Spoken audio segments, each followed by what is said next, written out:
பெரும்பகுதி மறந்து உறங்கிக் கொண்டிருக்கிற சமயத்தில் அல்லாஹ் நம்மை விழித்து அல்லாஹுடைய இல்லத்திலே அமர வைத்து தொழ வைத்திருக்கக்கூடிய இந்த வாக்கியம் இருக்கிறதே அல்லாஹ் கொடுத்திருக்கக்கூடிய ஒரு பெரும் நியாமத்.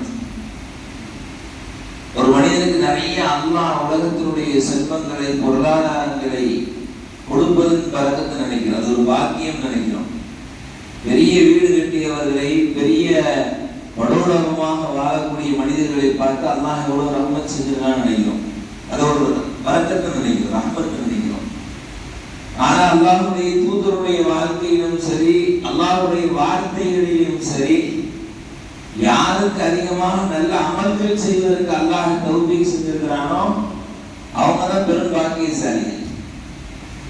செல்வமும் பொருளாதாரமும் கொடுத்தவர்கள் தான் பாக்கியசாலிகள்னா உலகத்திலே அல்லாஹ்வுடைய ஹபீபாகிய பெருமானார் ஸல்லல்லாஹு அலைஹி வஸல்லம் அல்லாஹ் கொடுத்திருக்கணும்.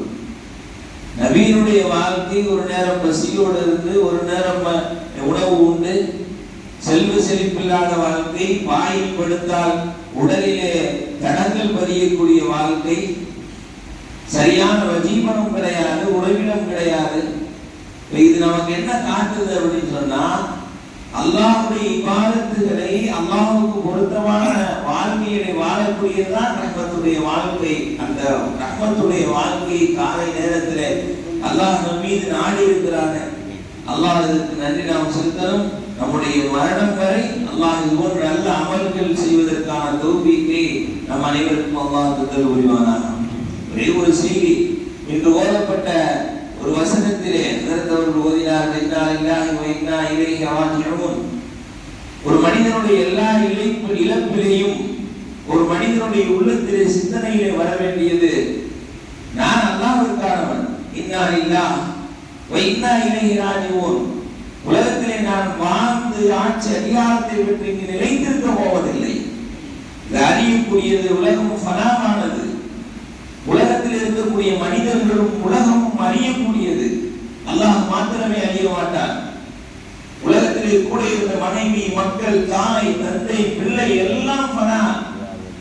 இன்னா லில்லாஹி வ இன்னா இலைஹி ராஜிஊன். நான் அல்லாஹ்வுக்கானவன், நான் அல்லாஹ்வின் பக்கம் திரும்பக்கூடியவன். இந்த சிந்தனை ஒவ்வொரு நேரமும் நாம் இருந்து கொண்டே இருக்க வேண்டும். அதுதான் நமக்கு ஏன் மரணத்திற்கு இன்னா லில்லாஹி சொல்லப்படுகிறது என்றால், நாம் அல்லாஹ்வுக்கானவர்கள், யாருக்கும் நிரந்தரமான இடம் கிடையாது. அதனால்தான் பெருமானார் ஸல்லல்லாஹு அலைஹி வஸல்லம் அவர்கள் சொல்வார்கள், மரணம் என்பது ஒரு சிறந்த உபதேசி என்பார்கள். ஒரு மரணிக்கிறார் என்றால் அவர் பல சிந்தனைகள் நமக்கு மத்தியிலே விளைவிக்கிறார். அதனால்தான் அதற்கு உஸ்மான் ரலியல்லாஹு அன்ஹு போன்ற சஹாபிகள் எல்லாம் மன்னரைக்கு செல்கிற பொழுது தாடி நடையக்கூடிய அளவுக்கு அழுவார்கள்.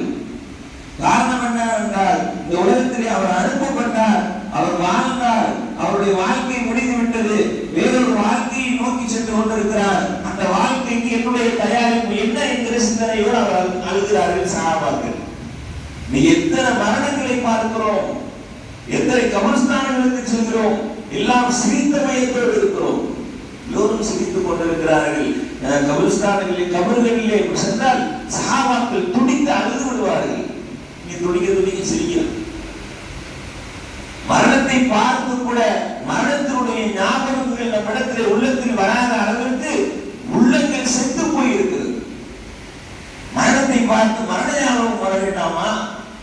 எதற்காக கபர்களை சென்று பெருமானார் ஸல்லல்லாஹு அலைஹி வஸல்லம் அவர்கள் சொல்லியிருக்கிறார்கள், இந்த உலகத்தினுடைய நிலையான தன்மை இதுதான் உலகம் என்பதை நாம் உணர்வதற்காகத்தான். ஆனா அங்க போய் என்ன செய்யறோம்?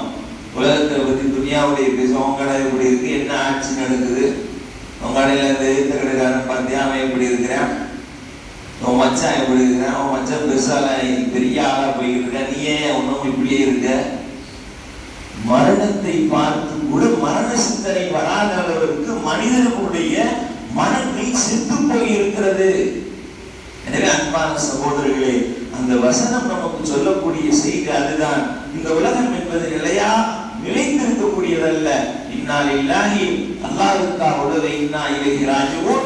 நாம் அல்லாஹ்வின் பக்கம் திரும்பக்கூடியவர்கள். எனவே இடைப்பட்ட இந்த குறுகிய கால வாழ்க்கையும் அல்லாஹ்வுக்கும் அல்லாஹ்வுடைய ரசூலுக்கும் பிடித்தமான மகிழ்வான முறையில் வாழ்வதற்கு நாம் உறுதியேற்க வேண்டும். வேண்டும். அதுதான் அந்த வசனம் சொல்கிறது.